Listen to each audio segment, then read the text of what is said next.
Olá pessoal, como vocês estão? Hoje trazendo um videozinho simples, mas com uma dica muito legal que vai fazer a diferença no final aí, tá bom? Então antes aí de começar, já deixa seu like, se inscreve se não é inscrito, tá bom? Me ajuda aí, ajudando o meu canal a crescer para que mais pessoas venham conhecer o nosso conteúdo, tá bom? Então primeiramente a gente passa a pré-camada, como sempre, como ordem, tem que fazer a pré-camada e depois a gente vai, né, fazer a camada principal. Mas primeiro eu preciso cobrir todos os buraquinhos, percebe que tá tudo tampadinho? É importante que isso aconteça, tá bom? E aí eu tô utilizando uma manga de confeitar com bico de confeitar. Precisa com bico? Não, você escolhe se é com bico ou sem bico. Eu estou utilizando o bico aí porque a minha manga de confeitar eu tinha feito um corte muito grande, então eu utilizei o bico para dar uma reduzida aí nesse buraquinho, né? Vamos colocar dessa forma, tá? Então a gente vai cobrir todo o bolo e depois a gente vem alisando. Eu sempre gosto de dar essa dica da espátula, gente, porque a espátula é importante, ó. Tá vendo que a espátula eu não mantenho ela retinha na bandeja? Eu dou uma leve levantadinha. Isso é importante para que não venha raspando na bandeja, tá? Então é importante que você faça isso. A gente vai ajeitando até conseguir fazer o bolo todo lisinho. A dica hoje aqui é sobre uma decoração de ondinhas, né? Eu vou arriscar falar o nome dessa decoração porque eu não sei falar muito inglês, né?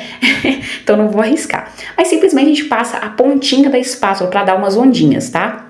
E por que essa dica é importante? Porque algumas pessoas costumam ter um pouco de dificuldade com a textura do chantilly. E essa dica ajuda, vamos supor, se você não conseguiu texturizar seu chantilly tão bem, essa dica vai te ajudar, tá bom? Então o que você vai fazer? Primeira ondinha, passa a pontinha da espátula, percebe que fez a ondinha? Uma vez, limpa, tá vendo? Ó, vou limpar e vou fazer a outra ondinha. Algumas pessoas fazem direto. Só que se seu chantilly não tiver com uma textura muito boa, né, você texturizou ele bem, não vai ficar legal. Então essa dica de fazer uma ondinha de cada vez ajuda com que o resultado fique mais bonito, mesmo que seu chantilly não esteja com uma textura muito boa, tá? Isso ajuda, mas claro que esse tipo de trabalho aí, mesmo que seja outra espátula, é importante que você tome cuidado com essa textura do chantilly. Ele precisa estar um pouco mais macio, né? O chantilly precisa estar lisinho. Então é importante que você tome cuidado com isso, né? Mas essa dica ajuda muito caso você não consiga ainda, tá começando, essa dica ajuda demais, tá? Aí eu vou fazer uns acabamentos no bolo com o bico roseta, né? Aqueles biquinhos menorzinho, é uma rosetinha bem pequenininha e faço de várias cores aí, tá? Outra dica importante, se você for fazer roseta, o seu chantilly precisa estar numa textura perfeita. O que seria perfeito? Perfeito seria não mole, não duro, mas que seja um chantilly que você passa a espátula e ele fica lisinho, mas não fica aquele chantilly caindo da espátula, porque se ele cair da espátula ele tá mole. Então, consequentemente, quando você fazer a roseta na lateral, essa roseta pode escorrer. Já aconteceu comigo. E a gente fala que a gente ensina aqui, mas a gente também tá sujeito a erros, né?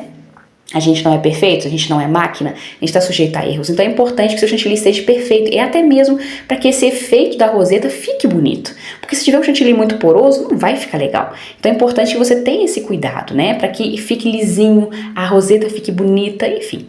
Então aí eu utilizei outras cores, tá? O vermelho fica bem, né? Bem vivo, mas não é essa cor, tá? O vermelho tá um pouco mais suave, é somente porque a câmera não facilita, né? Então é por isso. Mas basicamente é essa a dica que eu ia dar para vocês. Então não se esqueça. O chantilly precisa estar numa cobertura, precisa estar numa textura bem suave, em tudo na verdade, em todas as decorações, mas até você começar, eu sei que é difícil, eu sei que exige tempo, mas devagarzinho você consegue, com as dicas que a gente dá aqui no canal, você consegue, tá bom? Você consegue ter uma textura perfeita, e outra coisa, eu sempre utilizo na minha texturização do meu chantilly leite. Não precisa se preocupar que tem que ser leite condensado, tá bom? Você pode texturizar com leite e dá no mesmo, fica bom do mesmo jeito. Eu até prefiro mais, e até porque é mais barato, né? Então a gente precisa pensar nisso tudo aí. Então basicamente é isso aí. Espero muito que tenha te facilitado, que tenha te ajudado em alguma coisa aí, tá bom? E se te ajudou, me deixa aí um comentário. Fala comigo de onde você tá conversando, tá me vendo, né? Comenta aí nos comentários. Um grande abraço e até a próxima. Tchauzinho!